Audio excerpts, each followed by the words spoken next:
Tonight's conversation is, in my view, extraordinarily important. It's extraordinarily important not only for those of us who live and work in Silicon Valley, it's extraordinarily important for Stanford University, for us as an educational institution, and it's also extraordinarily important for the future of the tech sector on a global basis.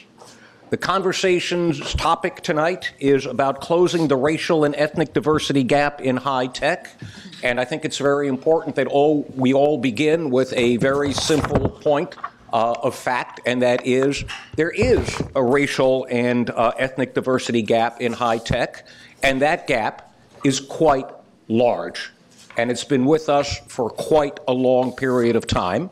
And the question on the table is, having recognized the issue, having fessed up to the problem, what are we going to do to address the issue? And tonight's conversation on that topic is going to be led by Dave Callaway. Dave is the editor-in-chief of USA Today. And I forgot, my name is Joe Grunfest, by the way. I'm here on the faculty at Stanford Law School. I am senior faculty at the Rock Center for Corporate Governance. And I should also say I'm a co-founder of a Silicon Valley company, Financial Engines. Co-founded that company with Bill Sharp. He's got the Nobel Prize in Economics. I don't. In case there was any confusion. The rule around the company is if the problem is more complicated than long division, see Bill. If the problem can wind up sending us to jail, see Joe. So we have a very, very simple division of responsibility. So ladies and gentlemen, with that by way of introduction of the introducer, I give you Dave Callaway, the editor-in-chief of USA Today.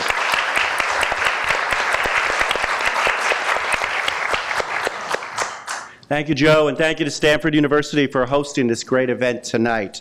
I love a place that serves wine before the event, right? It gets everybody's creative juices flowing. It gets everybody in the right mood for a little bit of debate. And that's what we're going to be looking to have here tonight on this incredibly important topic. I'm joined by a very distinguished panel tonight. On your far left is Richard Thompson Ford, Professor Richard Thompson Ford, George E. Osborne Professor of Law here at the Stanford Law School and author of several books, including The Race Card, which we will be talking about during the panel. Next to him on his left is Laura Gomez, the founder of tech media company Vive, and a former employee of both Google and Twitter, who can tell us some interesting stories about what it's like to be an executive rising through the ranks of those two companies and to also be in the minority. Next to her, a man who needs no introduction, the Reverend Jesse Jackson, senior founder and president of the Rainbow Push Coalition, and one of the principal, if not the principal, drivers of the campaign to raise awareness about this issue of diversity here in Silicon Valley and in the tech industry.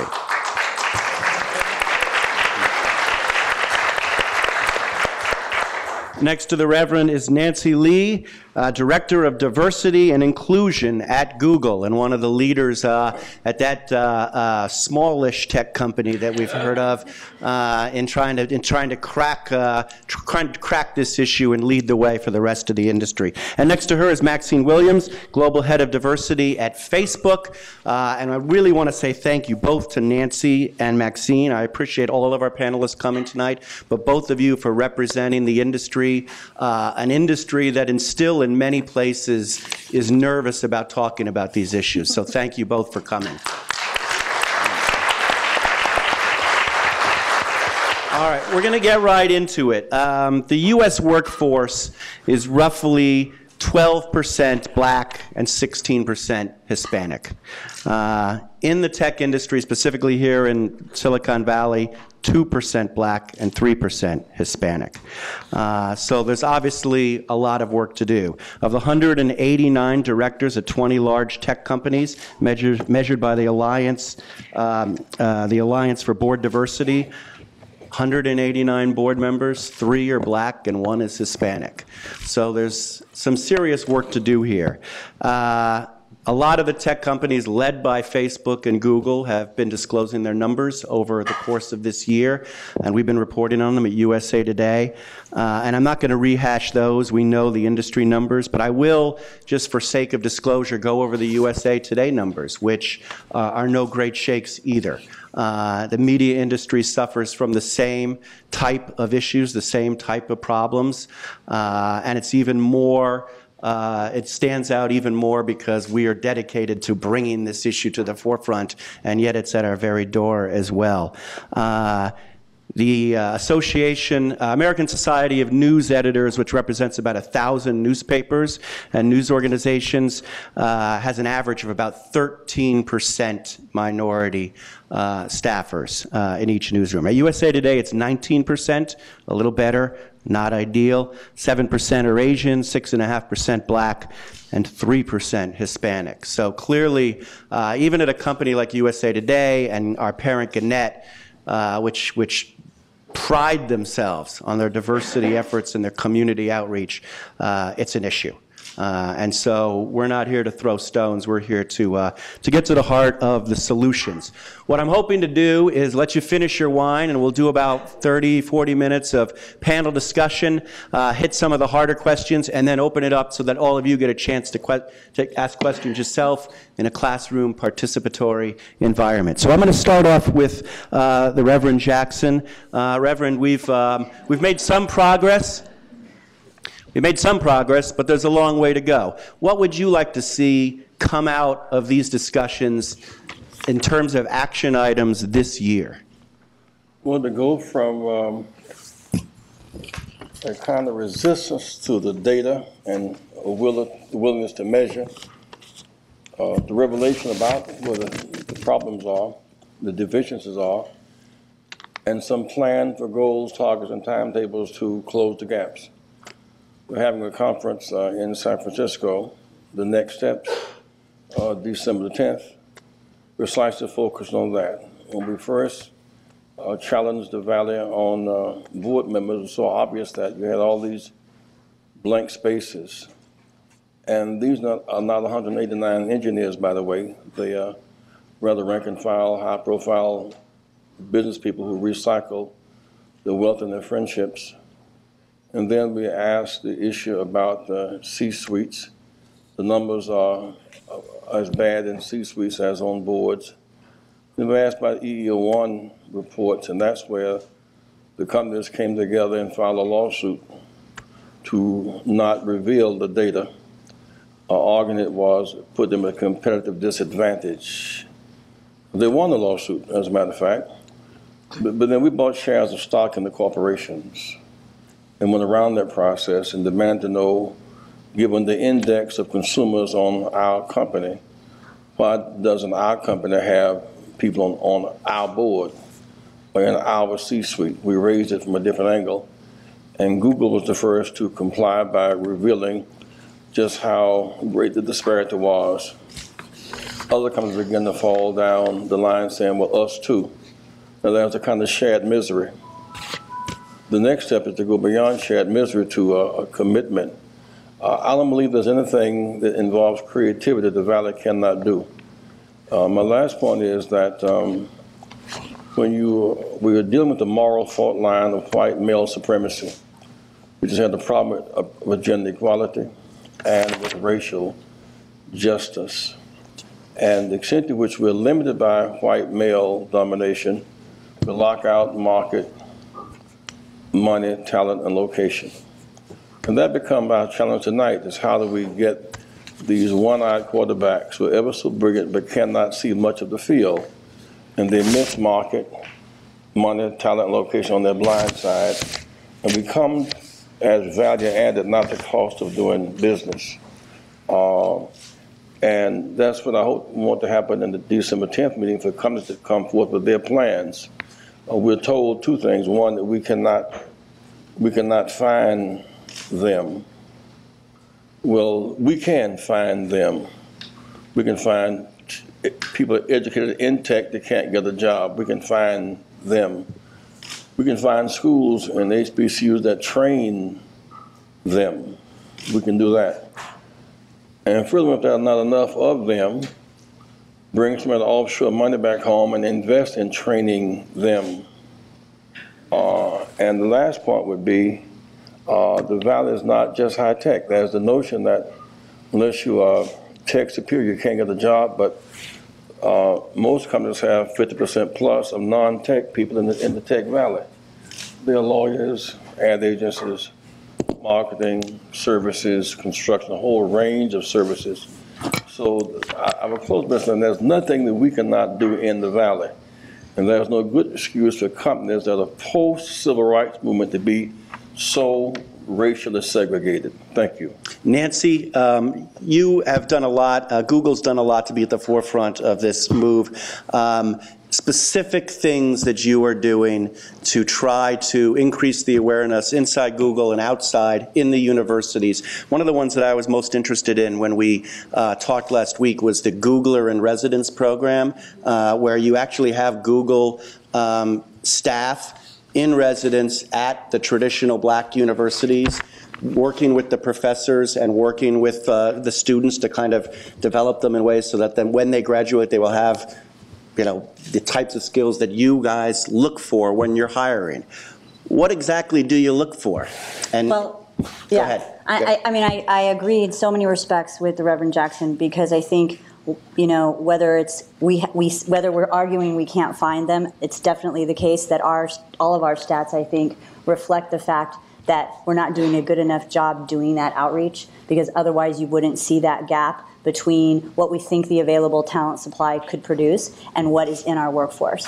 And from our perspective at Google, what we've been reviewing and analyzing is, well, where are we going to look for them? And what we've discovered is that we're going to too narrow a set of colleges, for example. We go to the elite of the elitist, right? Google and Facebook as well is keenly interested in having the best and the brightest and this highly elite workforce, but that means that we go to all the same places.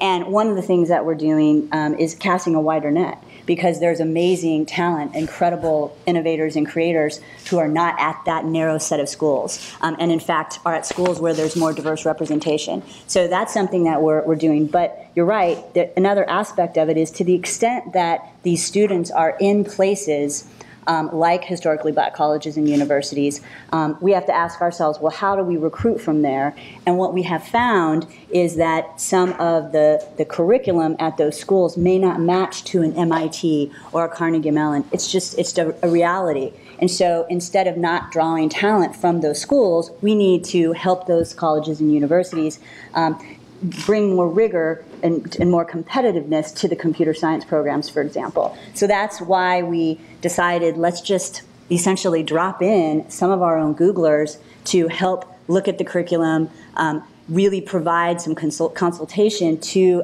the academics there, so they can understand what types of skills we need to have people be ready to drop in and flourish at Google. Because the last thing you want to do is go and recruit them, have them come in, and then have a bad experience. Right, that's even worse. Because they don't have the requisite skill. Maxine, I read a story about you last week where you, I think you talked your way into Yale somehow. It's a fabulous story. Tell us, what experiences did you have there coming out of that elite university, and how has that helped you focus Facebook's program?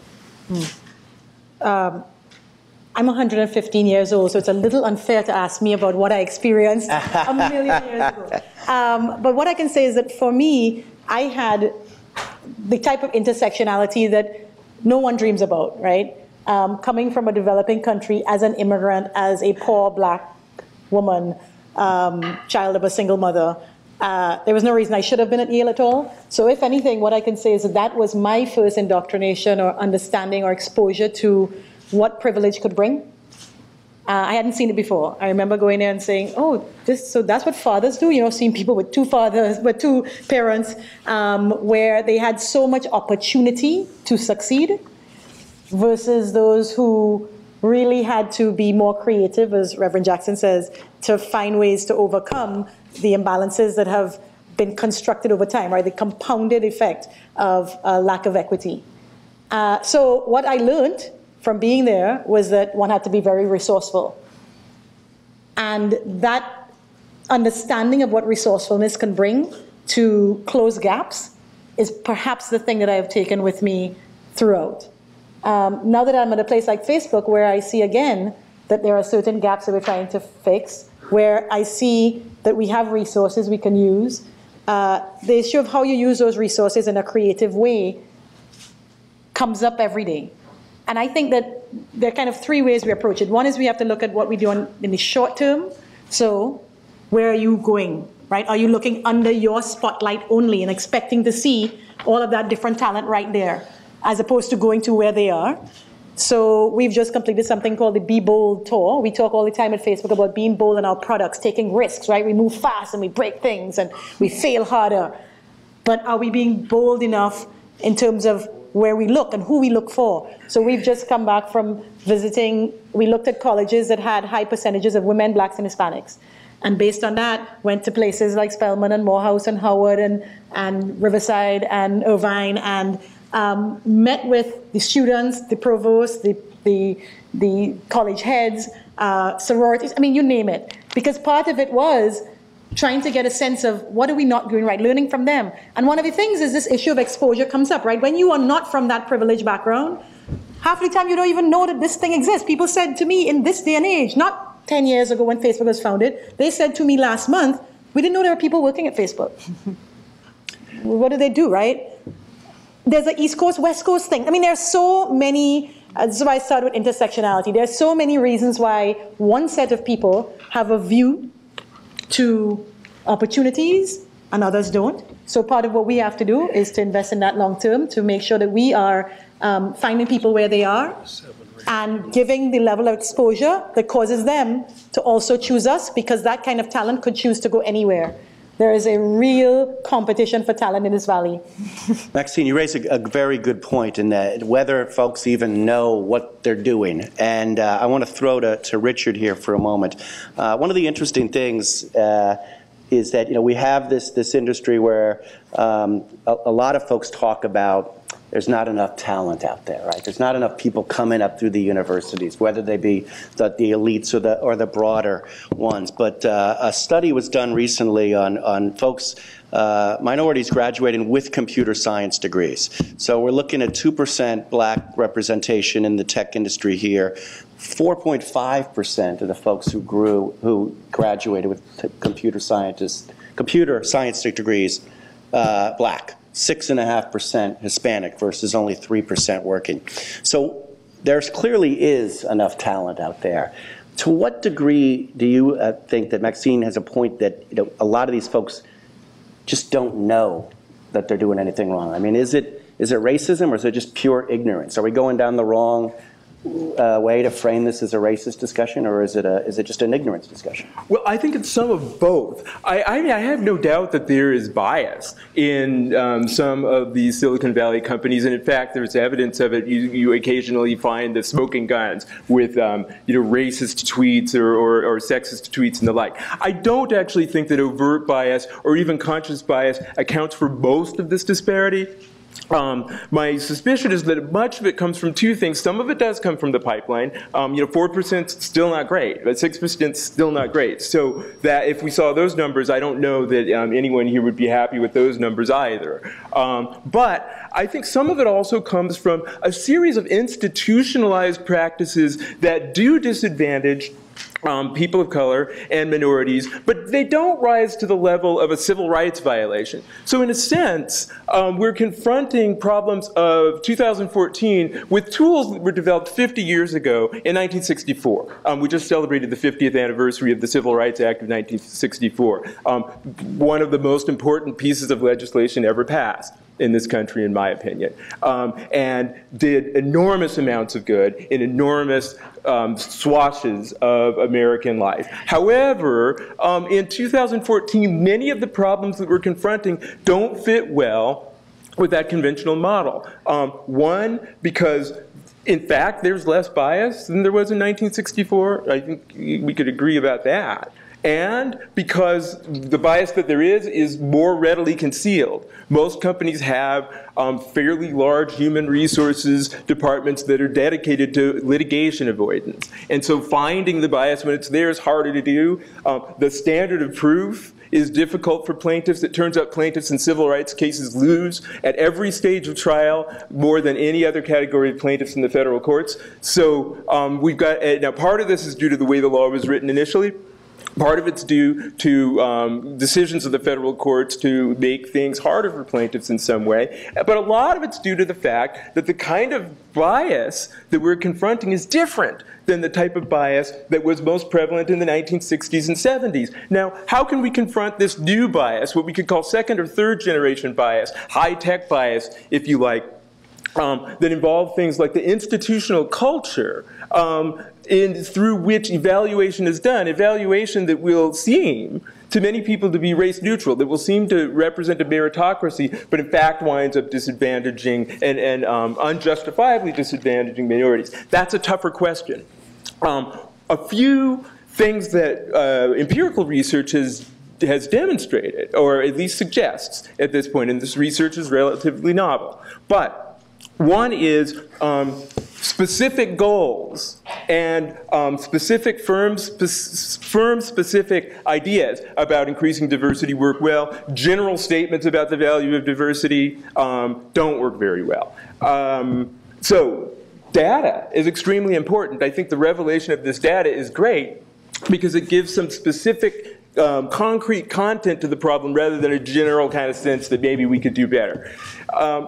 Another important factor is that when people feel accused, when managers who are actually going to make these decisions feel like they're being accused of racism, they tend to, you tend to get a backlash. And part of what I talk about in my book, The Race Card, is this phenomenon where people will say, you're just playing the race card. Well, that's a reaction, a defensive reaction to an attempt to talk about the problem.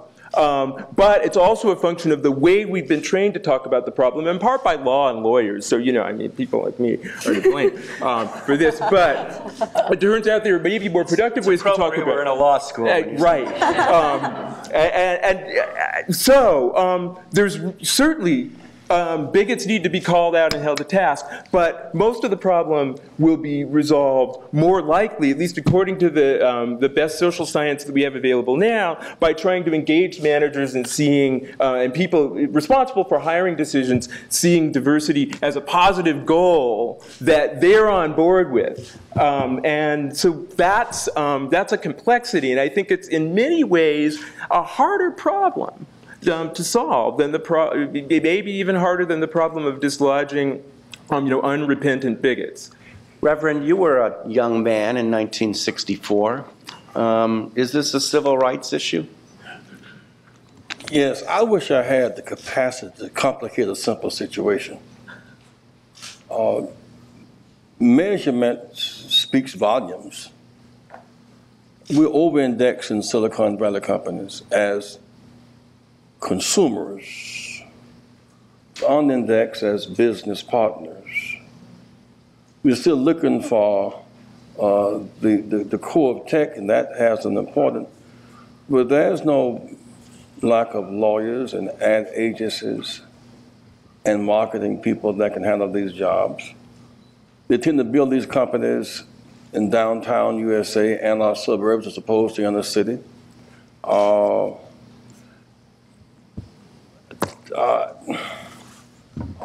Hard work and effort matters. Inheritance and access matters more. I said hard work and effort matters. Inheritance and access matters more.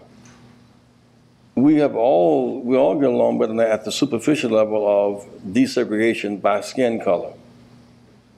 So we now can go to any hotel, motel, park, or library. When Dr. King spoke in Washington in 1963. Today he spoke from Texas over to Florida up to Maryland. We couldn't use a single public toilet. My high school class, senior class, could not take pictures on the lawn of state capitals. We could not rent a Holiday Inn room or buy ice cream at Howard Johnson's. Black and Latino soldiers sat behind knots of POWs on American military bases. That was the kind of crude apartheid system. We basically broken that one down. Then the next layer had to do with the right to vote. And we got the right to vote in 1965. But it was different still in that blacks could not vote. White women couldn't serve on juries in the South. And 18-year-olds serving in Vietnam could not vote. And we could not vote on college campuses. And we could not vote bilingually. And nor could we get proportional representation at in the conventions. Then we got the right to vote, but then there was something called gerrymandering, annexation, and law rule purchase. In other words, racism is not skin deep, it is bone marrow deep. And there are layers to be uncovered. We've gotten past the layer of public accommodations. Right to vote is now under attack again. 600,000 taken off the roads in Texas. Election determined by that in 2000. So we've got, but now when it comes to access to capital, industry, technology, and deal flow, the deeper you get, the wider it gets, the more exclusionary it gets. So you got 20,000 auto dealerships, 200 African American. GM has 4,000 dealerships, 36 African American. It gets deeper.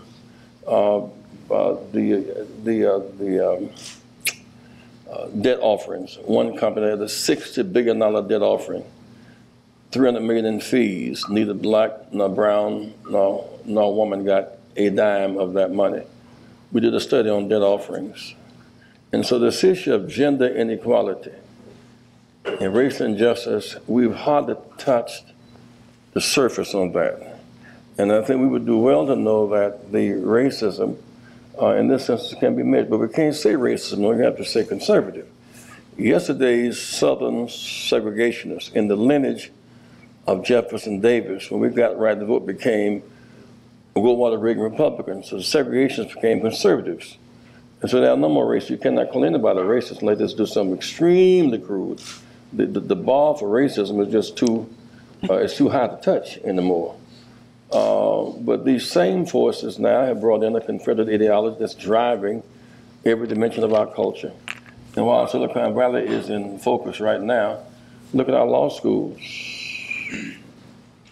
and our med schools. There's clearly a lot to be done. Yeah. Laura. And my point is that while this is a low-hanging grape because it's so visible and such a growth factor, is not just this industry we're dealing with, really, as we open up this session, this phase of our struggle. Laura, you bring a unique perspective to the panel because you've worked in some of these companies, you've worked with some of these companies, you've seen it from both sides. Tell us what you're thinking. Is enough being done? No, and I actually, to the respect of all my panelists, I have a contrarian view that I don't think that Facebook, Google, that putting this into the box of a race matter would actually bring forth diversity in tech. So that being said, I've been to a lot of events at Google, more than I can count in the past year, geared towards Latinos. I have not seen one single recruiter come to these events. Facebook is next 4 miles away from Eastside Prep, which has predominantly Latino and Black. High school graduates that go on to college degree 94% go on to get a 4-year university degree, and they're having a hard time getting internships. Then we also talk about race, and I think it's about structural change. This is not a meritocracy, and we all know it. This is a cryonism. Right? Like everyone is pretty much hiring, like appointing your friends to position of authority. And this is what happens in Silicon Valley. When you have a cryonism, it's not a meritocracy that actually allows that to happen. So I think like when you hire by association, when you have 3% or 2% African Americans, and then a Googler gets hired by a Twitter and then it gets hired by Facebook, you're perpetuating the same percentages of diversity. That happen. And so then you become a plutocracy, right? Where like you're hired by wealth. Like you actually became wealthy because you were pre-IPO or now you're post-IPO. So I do think that when Peter Thiel, who is very well respected in Silicon Valley, said meritocracy works if you know the right person, a lot of us don't know the right person. My mother is in the audience. My sister is too. My 5th grade teacher that taught me English. I grew up in Redwood City that catered to a lot of sort of service organizations to Palo Alto and Woodside. And so when you actually say we're working on it, I think like I've experienced not explicit racism. Actually, has been a lot of it has been implicit and are structurally. I think my friend Erica Joy wrote a beautiful piece on Medium, and you talk about the psychological effects of being different in technology and how that affects your own psychology. And I can quote, Ben Horowitz talks about being an entrepreneur, and I am too, and how your psychology has been. I do think that when I was the only one speaking Spanish to the service staff, when there's this whole banalization of service workers in the industry where they're getting $16 an hour, where the median income in Silicon Valley is $94,000 a home is $4.5 million, and you have the server workers, the security guards, the ones that are actually serving you food, getting $16 an hour. And there's I study sociology, and so there, like as a graduate student, there is a famous saying, I see that you're not there. And a lot of people are ignoring like where we can find diversity. Then we become part of these perks, like the free food, the great health care. And so we don't see the service workers. We don't see that the exploitation is happening right before our eyes, that we're modern day Egypt when we go and say, oh, like, the Egyptians built these great monument things. And that's what we're doing in technology. We're building these things that society is going to think about later on, but at the expense of whom and expense of the labor of what people? One company you didn't mention was Twitter, where you spent a lot of time. I think you were in charge of their Spanish. I was in charge of localization. Localization, okay. Tell us a couple of anecdotes you've noticed in Twitter, that kind of underscore what you're arguing. I don't point to Twitter or YouTube or Jawbone or anything. I think like at Twitter, it was a great, I cannot give enough to Ev and Biz as co-founders. At Twitter, it was actually one of the best experiences I've had in my life as a professional, because they actually didn't understand like what we were trying to build, and they just saw the potential that I brought, and so did everyone in the team did. Being at Twitter and being the first Latina, and then being the first Latina for a long time was a little bit disheartening, but I don't think that it was a purpose. I think when I talk about the structural changes, what are the structural changes that we actually want to recognize? Are there hidden bias, or are they actually unconscious? Like, there's two different terms. If you have unconscious bias, it's things that you don't think about when you're hiring someone. If they're hidden, it's like you actually know, I'm making this decision based on the fact that this is a woman or a Muslim or whatever it is. So I think at Twitter, I think one of the anecdotes was when the Mexican ambassador, Arturo Sarucan, was the first one to tweet in an official capacity in Washington, D.C., his people sent someone to like talk to me, and then we gathered everyone. We're like, a diplomats are tweeting in DC, like let's make a big deal. And so Arturo Sarucan came, and Biz, I don't think it was like not wanting to deal with it. Like when you're a growing company, you want to deal with your business. And one of the co-founders went and was like, find the other Mexicans in the company. And I'm like, just me. They were like, yeah. And so anyway, at the end of the day, I went and grabbed my friends who worked at more traditional tech companies, not the Googles, not the Twitters, not the Facebooks, not anything.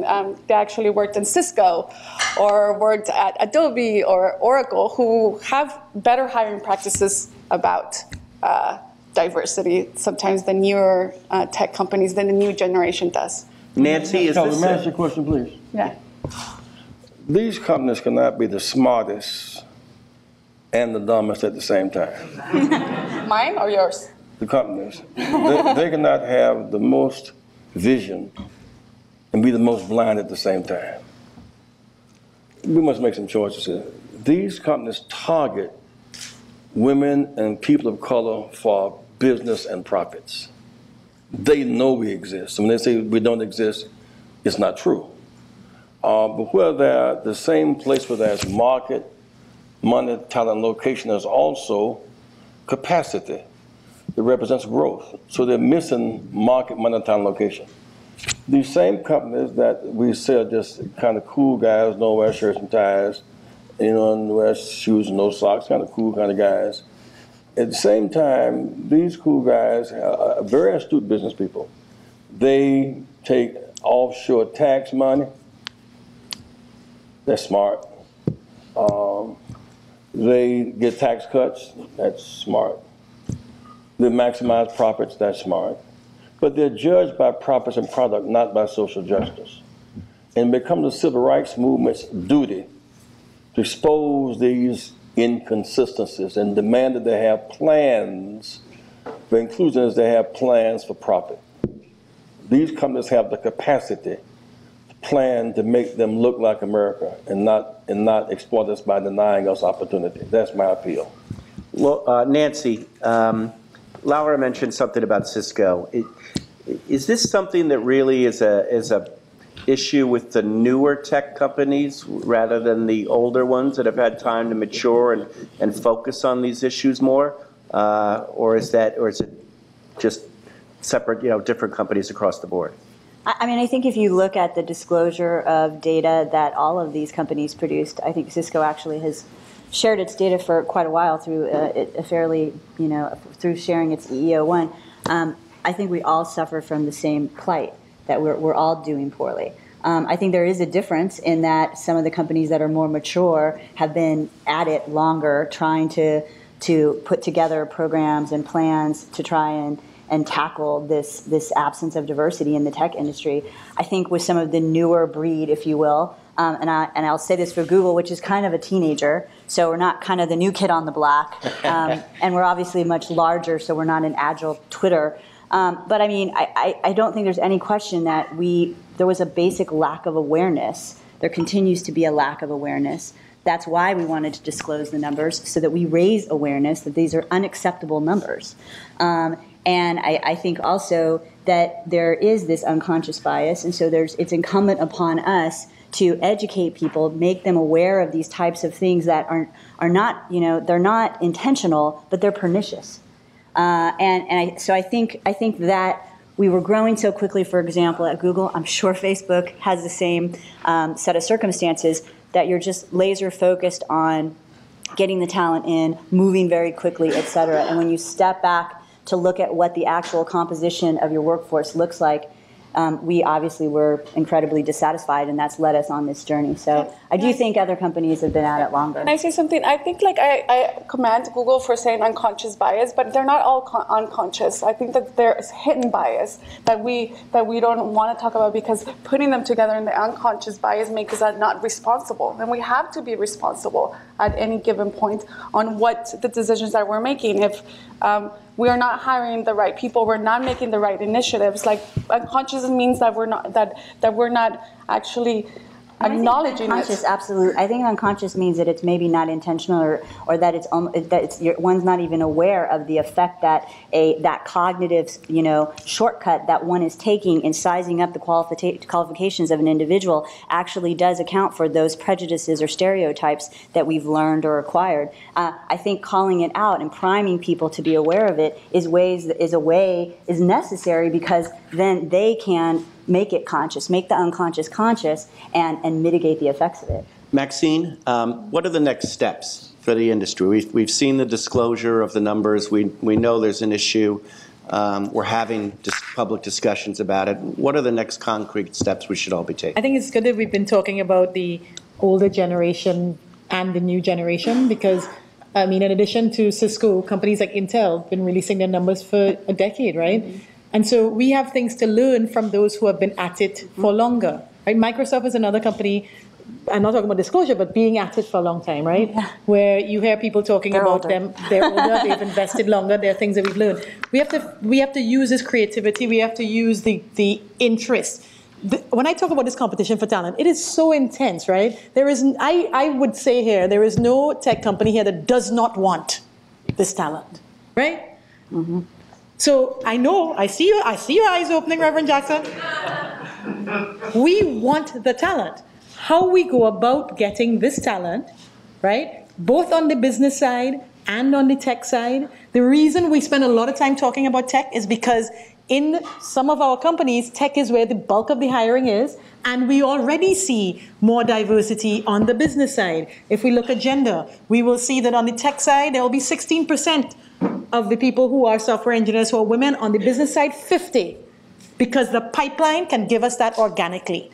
So when you are young and struggling, Facebook, 10 years ago, Mark was a 20-year-old in a dorm room, dropping out of college, doing code, right? It's that young a company. When you begin, you're struggling. He has an idea and he's trying to find friends around him who will help him and who believe in this thing and work with him. And as everybody has said here, Laura said it about Twitter, right? The younger your company is, the more you're just invested in trying to stay alive. And then you step back one day and you say, okay, where are we now?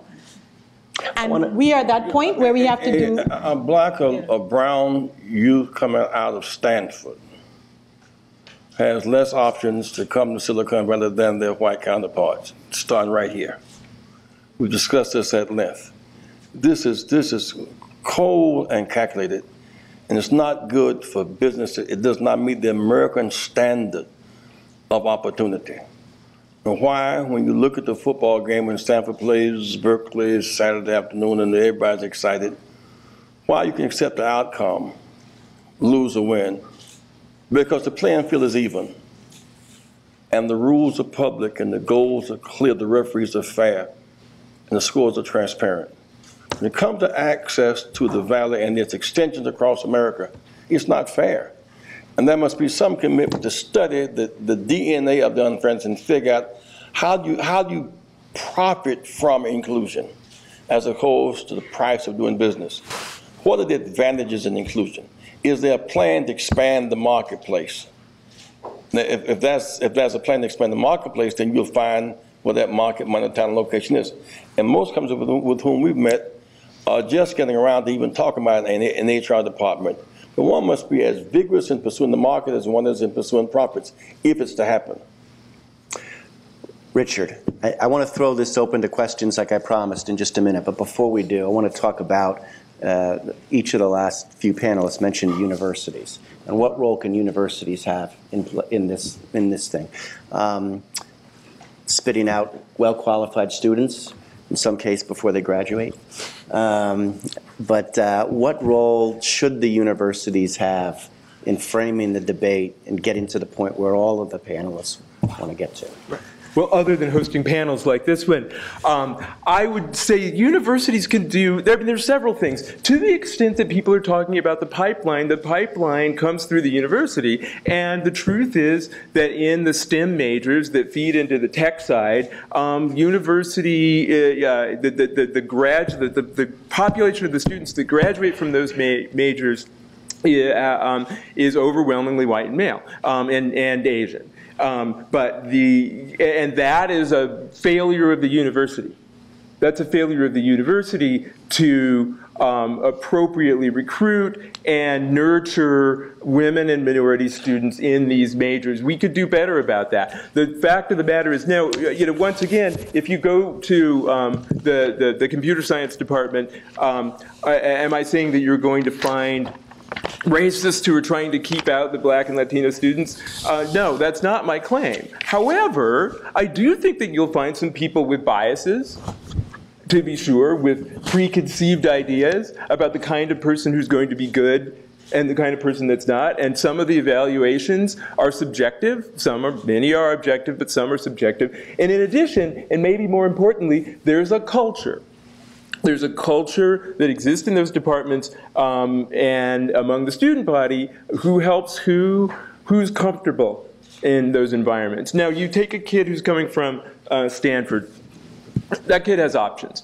And they go into the tech field, and they don't feel especially comfortable, and they don't feel especially welcome. And maybe they see sexist graffiti on some of the cubicles, or maybe they overhear bigoted remarks from some of the people who they'll be working with. And at some point, I could tell you I was that kid in the 1980s. They said, I could do something else.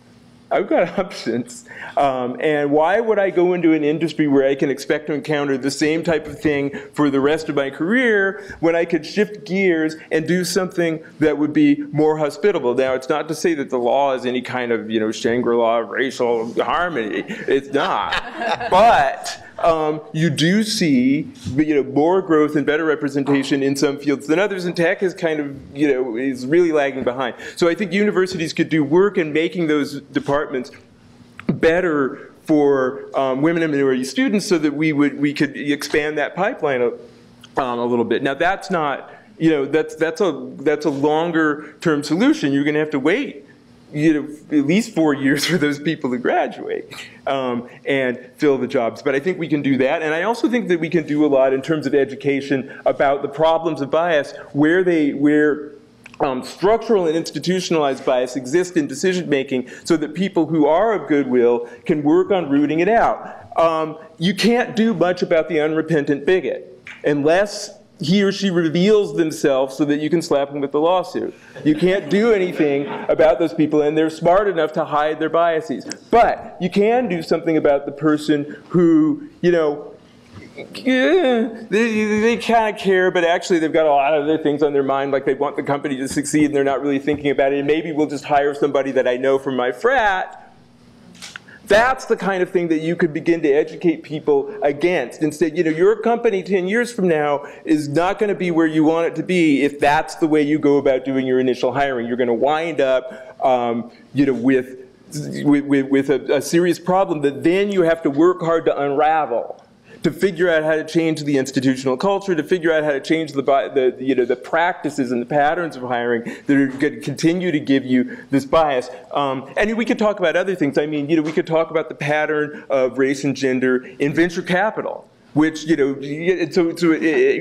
is overwhelmingly white and male, and which overwhelmingly funds white and male companies. Lots of data about this, and lots of data about how that's not a rational decision, about how companies headed by women, in particular, I'm aware of this data, do better or more profitable, have fewer problems, or that have women included, that is, than companies that are all male, but the money's all going to the all male companies. Why? Well, a lot of this is because you're making, kind of a judgment based on subjective factors, and the people who remind you of yourself maybe look a little more like a good bet. And that's the kind of thing that we can fix anywhere we can educate people about. Sorry to have. No problem. As much as I love them, I think the last people I would want to hire would be my frat brothers. This is off the record, right? All right, let's open it up to questions. Who's got the first one? Right over here. I'm a little older than most of the people here, and I've experienced a little more of this than most of you. But one of the first things I see is just a repetition of issues and problems that we've been facing for many years. And one of the prime things that I found in my earlier years was one way, the surest way to change behavior inside any company is to pay for performance. And to the extent that diversity is not a factor in determining a manager's salary, it's not important. And in the entrepreneurial organizations where you're trying to build something as rapidly as possible and as profitably as possible, there's no motivation to be involved with anything involving diversity. And so I think you have to start with pay for performance. I don't believe that the Silicon Valley companies are deliberately being discriminatory. They're not. It's benign neglect, though. And to the extent that if we start with determining you get paid for what you measure, and every manager in the company, once you begin to mature in the company, you begin to measure the performance. And to the extent that you make diversity an important measure of performance, you can develop change in the organization. Until you do that, it's just lip service. Interesting. We have at Gannett specific performance measures tied to diversity. Do you guys have them at Google and Facebook? Can I just answer really quick? I think putting a quota or a number towards diversity would actually be a roadblock to any progress, because I feel like when you put numbers, you're not really understanding what are the, once again, the structural change that you should be making earlier on. So if you put a manager in charge, and I've managed people in saying, now hire this many women, now hire this many African Americans, now hire this many Muslims, now hire this many Latinos, it's going to put a restraint on me on how to actually perform together as the growth of the company. So I don't believe in quotas, I don't believe in numbers, but I think that's the right question that you should be asking the bigger guys. If you penalize people for the failures, then you avoid the risk. And if you don't take the risk, you can't make the progress. Maxine? I think you have to distinguish between rewarding for hiring, which is illegal, and rewarding for effort at the sourcing stage, and that is something that we do. So we are trying to learn from people who have been successful at this before. We think about the NFL, that for the first 80 years of the league's existence did not have a minority coach. And when Rooney came along and said, I'm going to put in this rule that whenever there is an open position for a head coach, you have to consider a minority. In the first 3 years, the percentage went to 22%. So we know that at the sourcing stage, there's where you can put some targets in place without going afoul of the law, without raising the issue that Lara creates about what happens in your culture if you've designated quotas, besides the question of whether it's legal or not. And we do, in fact, put things in place to make sure that at the sourcing stage that we are putting the effort in to finding the options at the top of the funnel so that we can keep the bar as high as we need it to be and still get more diversity at the end of the process. Maxine, when our civil rights movement began to picket football games for not hiring a black, Rooney's response to it was, here's how to handle that. As opposed to just hiring a white coach and hiring blacks and firing whites. In the future, a good but conservative remedy was at least consider a black. But the change is response to our demand. We have found that demands have more impact ultimate than just moral appeals. But the question was, what are the actual things we can put in place? And I think sourcing goals are actual things we can put in place. So whether Rooney was responding to demand or to his own sense of some sort of moral integrity, something was put in place that made a difference. And I think that's where we need to focus. If you are still fishing for fish in a small pool, you'll get predictable fish because they were kind of artificially put there. You know, it's like we could play baseball before 1947, but the rules changed. Slave masters didn't retire.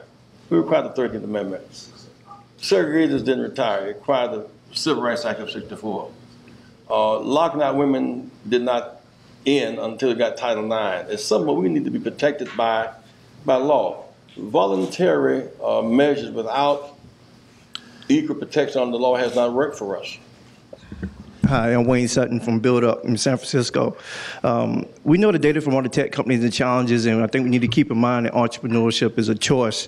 If we're honest, part of the reason why we've been having this conversation is about the billions of dollars that's being generated in wealth. With that being said, what solutions does the panel suggest on how to create change in culture in diverse communities that we're actually talking about having the biggest impact in?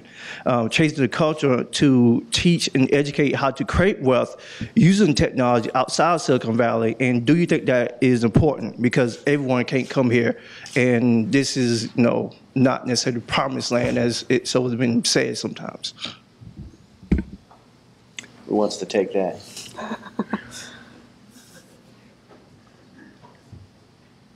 Outside my expertise.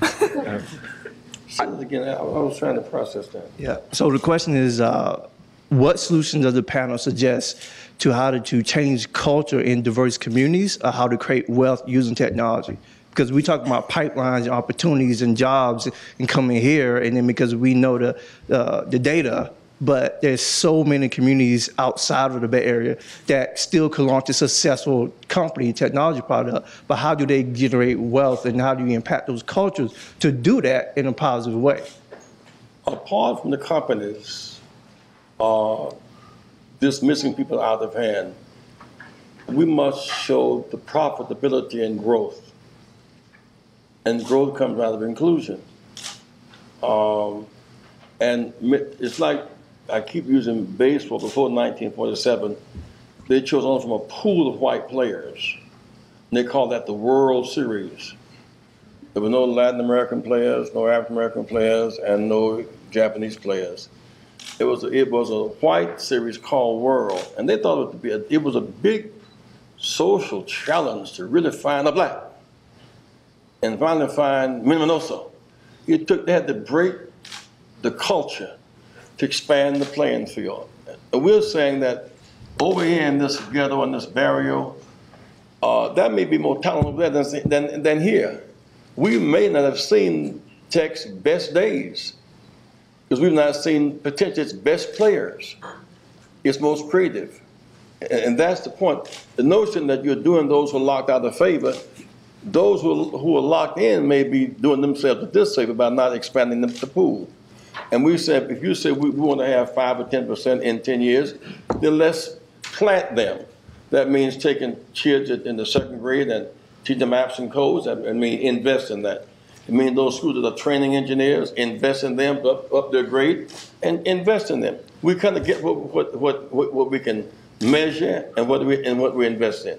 There is no shortage of capacity to be engineers, to tech engineers, and in other phase of this business. There's nothing magical and mystical about the Valley. There's something historically exclusionary about it, but nothing magical or mystical about it. Question over here. Oh, yeah, thank you. Ruby Zeppo from Intel Corporation. I have a couple of questions for Richard. So we have a lot of programs for women and girls because we find that they drop out much earlier than college and STEM education. So my first question is, what are universities doing to seed your own pools further down the chain? And the second question is, you said there were evaluation systems that seemed race neutral but weren't. I was wondering if you could give us a couple examples. Sure. Well, I mean, in terms of what universities are doing to feed the pipeline further down, there are some initiatives. I can't say that I know the specifics, but I know that a lot of universities are concerned about this and are engaging in initiatives to find underrepresented populations. It's a broader push than just gender. There's race, there's class, economic status as well, where people are looking to find an untapped pool of qualified students, and there's good research to suggest that there really is a significant untapped pool of kids that don't even know to apply to a school like Stanford, that wouldn't think of applying to a school like Stanford, but would be qualified and do great if they got here. So I know the university's looking toward more outreach in that respect. Whether it's enough, that I can't speak to. As far as bias processes, I mean, here are several examples. Word of mouth hiring. We've talked about startups that are, they're started in somebody's garage. There are only a few people, and how do they hire? Well, they hire through word of mouth. I know people that work in the tech industry, and very often, there were a bunch of guys that were sitting around, and we came up with an idea, and we started, and then, we ask, who do you know that might be interested or that could join? And so word of mouth hiring is, notorious for producing homogenous pools of labor. But that's how a lot of these companies got started. Now, you can't blame them. It's not as if they said, hey, let's have word of mouth hiring so that we can keep out the minorities and the women. It's just the way the company got started. But that pattern gets established, and then the criterion that are applied, even when they're not doing word of mouth hiring, when they're big, like Google and Facebook and Twitter, are the same criterion that they used when they were doing word of mouth hiring, a lot of which might involve things like questions that look neutral but really aren't. What are you geeky about? Questions that or criterion of evaluation that aren't as job related as people think, and that could be reevaluated if people dug in and tried to figure out what do we really need and what is it that we just think we need but actually isn't central to the job. It's interesting in a world where we've seen such dramatic advances through tech in helping communicate with each other as a species, that word of mouth is still the issue. But the word of mouth comes into, it's the same communism that I talk about. Like, you just hire friends into places of authority, and then it becomes perpetuated by saying that Silicon Valley is meritocracy. Like, Laura, you got where you are because you worked hard. No, it was that, in spite of the fact that I kept going and I didn't know people. So, and there are hundreds and thousands of other people that want to get and break in that don't know and are not word of mouth, that don't know people, or even when they are inside the companies, what happens is that, as I said before, people promote who, like you get in, there's a diverse number. Yes, we have a diverse company. 40% at Facebook are Asian. In the executive level, how many are there? Right? And so then, or even at Twitter or the Facebook, like you get hired and then after you get hired. So it's the pipeline, it's actually the unconscious or hidden bias, and then it becomes in the growth opportunity. And growth and venture capital as an entrepreneur is the same. So I do think that Silicon Valley, as long as it says meritocracy works if you know somebody, it's not really a meritocracy, right? Question over here. Yeah, so my name's Laura Mather, and this gets to a lot of what people are saying, a question about what can we actually do. There's a lot of research out there on how to actually address unconscious bias. And right now, a lot of that's being done through training, unconscious bias training. But unfortunately, the research shows that the training doesn't actually work. But I think that there are ways, because the research shows things we can do, we can actually put them into the processes we're using for hiring and recruiting and such. And this is a little self-serving because I'm building the software to do that, but I think that we can move into technology the things that are well understood on how to address these unconscious biases. So it's more a point of, I think we should look at technology to actually move this issue forward, and I think we can. Question over here. Yeah, hi. My name is Alex Ontiveros, and I'm the publisher for Silicon Valley Latino Media. My question is related to, we have programs about STEM, and I'm a big fan of STEM education, STEM promotion, and we do what we can with that. What I'd like to have both Nancy and Maxine share with us in terms of what is Facebook and what is Google doing around, and I'm going to back into this a bit. I think it's very important for our youth to see Latinas, Latinos, African Americans that are in those roles. And I think it's very important to see them at the earliest age possible, because even though there's these great STEM programs that people like my friend Deanna are running and others, if these kids don't see themselves being that, because the media that they see in television, that, we're criminals or we're dropouts or whatever the issues are, if they don't see themselves as being a scientist or whatever it is, then they're not going to be encouraged or engaged to go into a STEM program. So can you share with us what it is that you guys do? I'd love to share, and I wish I had one of my colleagues from work who works very actively on a campaign that it's really a movement where what we're trying to do is influence a lot of media outlets, because I think, to your point, if you don't see it, you don't realize you can be it. And we wholeheartedly recognize, we work very, very closely with the Gina Davis Foundation, which is more focused on the absence of women as, positive role models in STEM education and just generally in media. A lot of really great data-based, metric-based measurement to demonstrate the absence of those role models. Some of this work is falling over with people of color as well. So because we have a pretty, we have a big bullhorn and we have a lot of relationships, we have a content creating machine in YouTube, we have lots of ways that we can leverage relationships we have to try and influence media. The model that we are sort of tracking a little bit, except it's somewhat dated, is something that an individual who from Harvard's School of Public Policy, Jay Winstein, did, where he worked to really elevate this concept of designated driver by going straight to media and asking them to portray this responsible drinking and designated driving. He did that by knocking on doors at NBC, ABC, et cetera, and getting storylines built around that concept. So that is a really powerful way, I think, for us to use our leverage with these kinds of media channels to do exactly the same thing. The challenge is that media is consumed very differently than it was back in the days of Cheers, right? And so we've got to have a really a multifaceted media approach. But we are absolutely working with very early stage Disney, ABC, Disney, lots of those kinds of companies. YouTube, again, it's our platform, so we can focus on content. Lots of young kids consuming it there. So I'm with you 100%. I think you'll see us doing more. We are focused on that. Reverend Jackson, go ahead, Maxine. Yeah, one of the things that we are trying to do more of is to use technology to level the playing field by getting information to the people who have previously not had access. So when we talk about those, the privileged people, those who have the access to certain universities and certain networks and can be in word-of-mouth circles, they know, for instance, what our companies are looking for. When we say it's not every computer science course that would produce the type of computer scientists that we need people who, for instance, at Facebook, who know a lot about algorithms and data structures. So if you went to Stanford, that's what they teach there, right? So in addition to the fact that you're right in Silicon Valley, you're also learning just the type of thing we need, right? So what happens to the person who's in a non-core school, who is in a heavily Latino school, a heavily black school, where they're not teaching exactly that? One of the ways we're trying to do it, to expose them to the same level of opportunity, is, for instance, we teach a course called Crush the Coding Interview, where we have some of our minority engineers get on screen and show exactly what we're looking for, do the whiteboarding process that many minorities have never even heard of, right? So they walk into a room, and even if they are bright, and even if they do know about algorithms,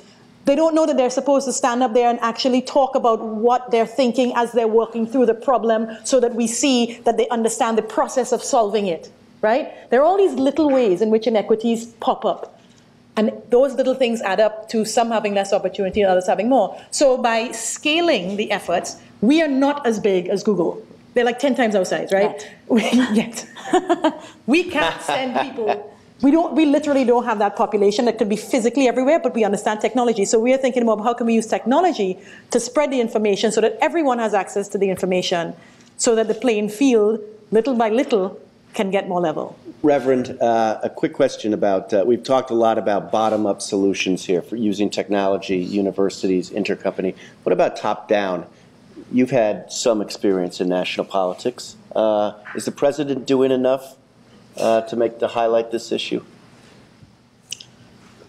That leadership, I'm convinced, must come bottom up. I think at the top, those companies that get government contracts have a legal duty to honor the law. And many of those who are getting government contracts are not honoring the legal standard for inclusion.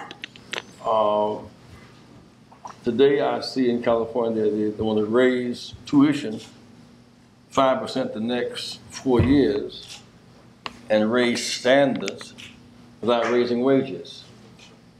I mean, you're going to have fewer and fewer with more and more access based on money, not necessarily based. You may be leaving talent at the bottom because talent can't afford to rise to the top. We're driving inequality with that data that's coming out just today. So I am very concerned that the government must begin to even to hold hearings. If a corporation can get tax cuts at home, offshore tax havens abroad, and bring in visa workers and not hire Americans and make profits, it will do that, but that is stopped. Right now, there's very conscious schemes of profit over people. That's not unconscious. Are you calling for hearings on Capitol Hill? Absolutely. Any response yet? Well, not yet. And I think that the point here is that why do we have so many women in the room tonight? Is it just talent? Something called Title IX. It's illegal to lock women out. We deserve to be, civil rights to be protected by law.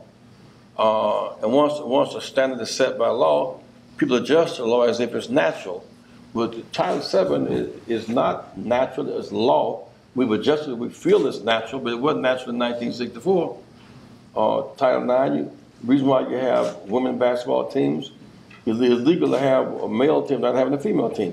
It's law, so it just feels natural, but it wasn't natural when Title IX was passed. We need equal protection under the law. And unless these companies feel the pressure of national government standards, they will not do it voluntarily, in my experience. Next question. Excuse me. Hi, I am one of the 1%. I am a Latina engineer in Silicon Valley. Turns out 1% of us are Latinas, so it's a little joke, haha. So anyway, we've talked a lot about the pipeline. Let's forget about the pipeline for a second. What should companies do? What are companies doing to keep women and minorities in those roles in industry. I mean, there's a startling statistic: 50% of women leave mid-career as software engineers. I'm extremely fortunate to be working with one other woman in my company right now, and she's about to hit 50. She's like a goddess, but there aren't very many people like her. And if we're talking about showing kids what they can be when they grow up, if we're all leaving because the environment is awful, because it's all about beer culture and bro culture and et cetera, what do we do to keep people in and not let them leave when we work so hard to get them in there in the first place?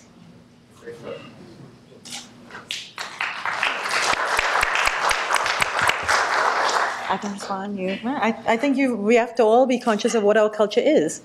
So I came from the law firm world before I went here, and women were leaving just as much, right? It's not a Silicon Valley problem. Mm-hmm. It's a problem of what is your culture, what are your expectations, what do you put in place for professional support. So, for instance, at Facebook, we strongly believe in peer support and in the company supporting that through lean-in circles, because we see women saying, and not just at Facebook, there are 20,000 circles all over the world, that when I have a community of support, that helps me to scale my skills, my confidence, etc. We try to have a situation where if there is bear culture, bro culture, that our managers, this is where we go top down, that is not tolerated if it is creating an atmosphere of exclusion. We created our own unconscious bias training where, we literally go through scenarios. If this happens, what is the response to that, right? And then what is the consequence of being either a manager who tolerates that or the actor who does that? But as we've been saying here, some of it is conscious and unknowing, perhaps. That's how you define your hidden bias. And then some of it is unconscious. Very little of it these days is completely, I wish you would leave, you Latina. You've been here long enough. People don't do that, right? It's all these micro inequities that add up. So we just have to be really vigilant to try to trap them, to catch them when they come up and then create a type of culture that doesn't support that. So one of the things people talked before about, people being sensitive, about being too open about some things because you're afraid, now you're going to get in trouble with the law, right, for admitting that you have some issues. Well, we certainly at Facebook err on the side of being more open because we feel like unless people can admit what's happening, we can't start to address it. So we try to get as many avenues as possible for these things to come out so that we can find the ways to deal with them, to create an environment. We don't have a choice at Facebook, right? It's not like we're creating something for use in a local market. More than 80% of the people who use Facebook do not live in North America. It is a truly global product. We cannot afford to exclude anyone because it's not like 80% of them are men, right? We need to have as many diverse perspectives as possible, building these products and supporting them if we're going to survive. It is a question of survival. So we don't have a choice but to be as vigilant as we can to make sure that culture is one that can support all of that diversity so we can get those perspectives to build the products. And we see that with vigilance, there is a drop in attrition. So I know that it works. So really quick, I know other Latina engineers here, so please, they can be part of your 1%. Yana and Veronica over there. That being said as well, it's not necessarily about the explicit quote unquote oppression that you might face in the workforce, as you, myself. It's the growth opportunities, right? Like, where do we see that we can actually grow here? And I think it's not necessarily like, is someone being overly attacking me in this meeting? It's about, am I going to grow in these companies, in a bigger company? I decided I wasn't. I actually hit glass doors, glass ceilings, glass windows, whatever you want to say. And I started my own company. So I do think that is where can you see growth opportunity? And I talk about the growth opportunity that you retain people by wanting to grow. You eliminate those barriers where they actually want to be a C-level or executive at one point. Maybe people do. I never wanted. I just wanted to grow, and it wasn't in the cards for the last two companies I worked for. John, Google and Amazon are coming to Chicago with a lot of job opportunities. If they locate downtown as they are and stores in the suburbs, recruited Northwestern and DePaul predicted that they're going to get a reinforcement. Chicago is about 65% black and brown. Why can't the stores be located there and the incubators there and begin to consciously expand the process? Not for an inferior product, but for another product, broaden the base. We're not making the case of hiring unqualified people. Making the case of stop ignoring qualified people and qualifiable people. Stop ignoring qualified and qualifiable people. And even as we keep focusing on tech, construction, lawyers, ad agencies, marketing, Amazon handling warehouse. It's a whole range of stuff in this industry that's not in the mix. Not to mention those who make product and can't get capitalized. It seems that a black or brown cannot get with collateral what a white can get with an idea. At the end of the day, it's can we get access to capital? Are we investment worthy? And that's what comes down to a real tough situation. Gentleman up here. I'm Ron Peterson. I'm a graduate of the Stanford Law School some 49 years ago. Still practicing law, and I live locally, but I have no connection with Silicon Valley industry. Is it conceivable in some sense, I don't know whether this would really be functional or not, but where I'm sure there are industry groups or organizations that would allow particular companies to commit to certain, I know this is goals, this is quotas, whatever, where they would commit to certain goals in terms of resolving or solving this issue over a period of time. That's been done by bar associations. It becomes a sort of maybe a peer pressure, a branding issue, whatever you want to call it. Just an idea, whether that's ever been considered. Thoughts? I think actually there are several organizations that are looking at becoming the kind of quasi-bar association to do just that for the tech industry. The bar is a unique entity in that it's a pool of professionals, all of whom have to touch that. The tech industry obviously has a lot of different roles, so it's just a different creature. I certainly can speak for Google. Maxine, I'm sure, can speak for Facebook that we're open to that dialogue. Question over here. Yeah, I really liked the point a few minutes ago about how we have a lot of social science, we have a lot of research and data around sort of how to fix some of these cultural problems. And I know that Facebook and Google are doing really exciting stuff, testing really exciting stuff to try and see what works. I'm working on a startup to try and bring that model to smaller tech companies that are 500 people, 1,000 people, but that haven't started working on this yet. And I just wonder, you made the point that you scaled really quickly and then you looked at your workforce and were like, wow, we didn't probably do that the right way if diversity is important to us. So I just wonder if you were talking to a tech company that was 500 people or 1,000 people, what would be the point that you would make to get them to invest in this right now and not be solving a way bigger problem down the road? I would say don't get where we are, because then you're just climbing to get out. So be proactive, be deliberate, be intentional, be consistent. Know that if you want your user base to look like the world, then you need your workforce to try and aspire to do that as well. So have that in mind as you build your company, absolutely. And my other thing would be, think of intersectionality, right? There is no one characteristic which makes you more of a minority than another.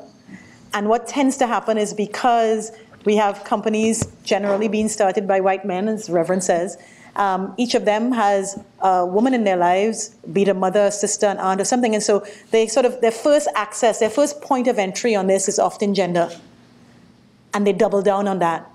And then it's years later they start thinking about race and culture, all of the other things that make us different, right? Age, skill sets, disability, veteran status, all these things. That I would want to say to you from the beginning, think about it as this range of characteristics that adds value to your company, to your products, to the service you can deliver, and do as much as you can to address as many of those elements as you can from the beginning, and not get ahead on one with the others suffering. Time for a few more. Good evening. My name is John Waldrop. I'm a partner at a firm here in the Bay Area. I practice patent litigation and represent a number of tech companies. And I want to preface my talk, and I'm from Alabama too, so this will frame my question. But I want to preface it by saying I'm an optimist, and I believe that we are going to make a change with people like Reverend Jackson involved. But I would like to push the panel and push the issue a little bit. And I would like to say, what if I was to say, because there's a lot of discussion about pipelines and that kind of thing and how that limits. What if I was to say, I don't believe that? I think that is a line that people say to avoid the issue. And I said, look, let's take areas where the pipeline is robust. And we'll take, since I'm a lawyer, I'll take law, and I'm a litigator, I'm a trial lawyer. And I say to you that some of the best trial lawyers in the country are women and minorities. I think everyone would agree with that. Some of the best. They win cases everywhere. Willie Gary. Willie Gary, yes sir, yes sir. And if I was to say to you, Short University, not Stanford or Harvard. Yes sir, yes sir. Marshall, Howard. Yes sir. Not Stanford or Harvard. Yes sir. So the pipeline is robust, but most of these high-tech companies don't have any lead trial lawyers that they use in any particular area. Just take away patent litigation, which people say, well, that's high-tech and blah, blah, blah, whatever. But look at the areas where pipelines are robust. Many of these high-tech companies don't have any lead trial lawyers who stand up and say, I represent such and such tech company, where they don't use them. But they can't say that there's no pipeline. And that's just but one example. What about other examples where the pipeline is robust? But there's no, so my question is there a willingness to be brutally honest in the tech world? Brutally honest and not say pipeline, but say, look, we have a serious problem. And we got to be honest with each other and not hide behind, oh, well, we need to go to these schools and train these people up and, you know, they're not getting it and we're very smart, whatever, whatever. And I ask my questions, I want to push it a little bit because I think that is, you know, I don't necessarily believe it. And a lot of people who I talk to don't believe it. I'll take this. I think you're citing something that we absolutely do recognize, that when it comes to tech talent, for example, where there's a very unique skill set, that pipeline is certainly part of the issue. But for a lot of different roles, the pipeline is not the issue. So if we don't look like the market and what the market can produce, then we've got to get underneath why that's happening. And I think we are all very serious about doing that. So yeah, we own that. I feel like that admission has been made. Yeah. Okay, we have time. You know, the most right-wing people I know will get a trial in Washington, D.C. and get a black lawyer. Because the jurors like to be black. I mean, when the power shifts, the arrangement shifts. And they don't, not necessarily looking for them to come from elite school. They can come from Howard, Shaw, wherever, because it's a power arrangement. I want to make this appeal since you're challenging us, is that suppose you are a one-act quarterback and you're making less money because you've got less talent and less market. Let's shift the paradigm. Because there's the assumption that you have less talent and some money and more risk over here. You may be choosing from a less of a pool than is available. The second, I would challenge the industry, since I'm on this Callaway, to begin to imagine. Since this is, you know, Disney used to be the heart of imagination. But the tech community must imagine training its children rather than jailing them. And those who are in jail as they come out now, because laws are changing, train them not to go back and use the skills they've developed. Why can't we imagine our youth from K to 12 becoming computer competent in our schools as opposed to figuring out how to raise tuition and leave wages stagnant? Can't we imagine if we don't have the available money? I repeat again, if we cut a deal to repatriate some of that $23 billion offshore money, some deal to cut it, to bring it back, to invest in those who will train them to catch up. And that's possible, but it requires, imagine, it's not going to come from Washington. And really, it's going to come from the people here who would benefit from such creating a new pool. And really quick, I agree with you. I feel like the referral system within the tech companies right now perpetuates this word of mouth, like this association, this cronyism that we say. Like when you refer people right now, you get money if you're in the tech companies. So how is the pipeline and admitting that, hey, we're doing something, it goes against to what already people want to do is refer their friends, and how do their friends look like? If the numbers are correctly, then most of their friends are going to look like them and they're not going to be diverse. So I do think that the referral system right now in a lot of tech companies I know goes against into like, let's acknowledge that the pipeline is not the issue. The issue is that there might be different ways of how to get that talent. And I go back on saying, like, if you're hosting events and if you're saying you care about diversity, why aren't you doing proactive outreach within those events, right? And so I think like referral system actually is the same as alumni in prestigious universities in Ivy Leagues. It's the same pattern. Last question. Oh, wow. Okay. Make it a good one. Yeah. Okay. My name is Anthony Kenslow. I'm a PhD student in civil engineering here at Stanford. I guess I'll start with my thought process was first, everyone knows that diversity is, has been proven to create more innovative, creative, and dynamic ideas and solutions. So I was thinking that was a disconnect there when you're talking about these high-tech companies who, that's what they want, right? They want creative, innovative, and dynamic solutions and ideas, and yet they're so lacking in diversity. And so my question is, how often are these human resources personnel and executives actually being immersed in an environment or a culture that's not their own? How often are they the only white guy in the room? And do you feel if that was being more often, and not just going to see underprivileged kids, but more like Black professionals or Hispanic and Latino professionals, like how often do they get to do that? And do you think that would change their perspective of these biases that affect how they hire, affect who their friends are? Because I would also be willing to bet that most of them don't have a lot of Black friends in general. So when they were doing word of mouth, the word of mouth wasn't getting any Black people because they weren't having Black friends. So I guess that's my question to you. I think, again, the research is very clear on this. All these sociologists have shown that the more proximate relationships you have to other people, the less bias you have and the more you see them in a positive light. It not only changes your unconscious biases, but it changes your behaviors. So yes, exposure is a huge deal.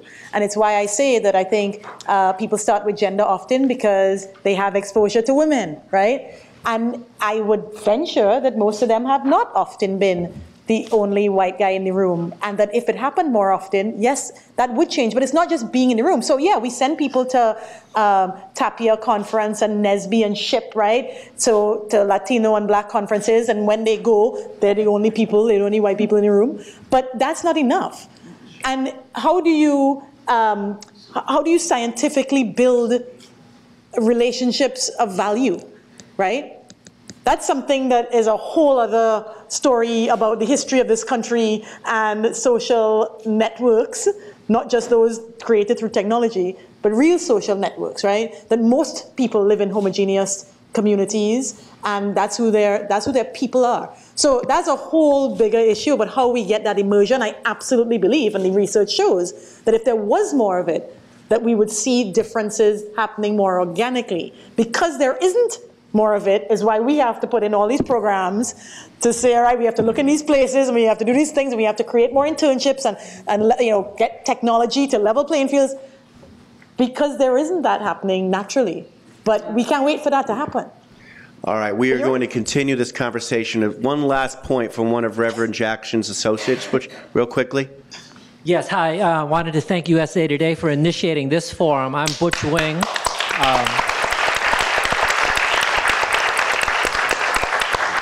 I'm with Reverend Jackson's staff, and we've been helping to lead this effort to get the data out there and to really face the change and change the face of technology. We're kind of seeing this as part one of the next phase in this fight. We're doing a forum December 10th. Intel Corporation is going to be hosting. Please take down my email address. It's B as in boy, WING @rainbowpush.org. And we'll be having Nancy and Maxine, right? And others from the corporate community and the community to further this dialogue about what we need to do really to set goals, targets, and timetables to move the needle in all phases of technology, to expand our participation, expand inclusion, and really make a difference. So December 10th, drop me an email and we'll see you there. All right, thank you. I want to thank our panelists. I want to thank Joe and Stanford for having us all here. Appreciate it.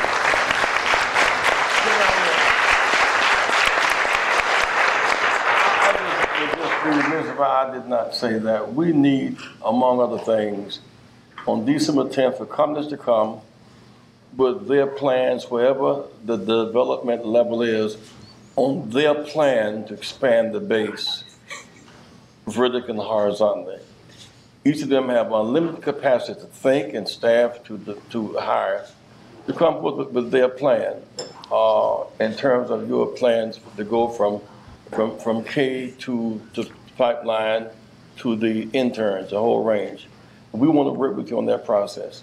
And I also want to say we need somebody to develop a capital pool in which lending can take place, because you can do all these things and have all this creativity, unless you, at the end of the day, have access to investors, it's kind of all for naught. And that's kind of where the stop is.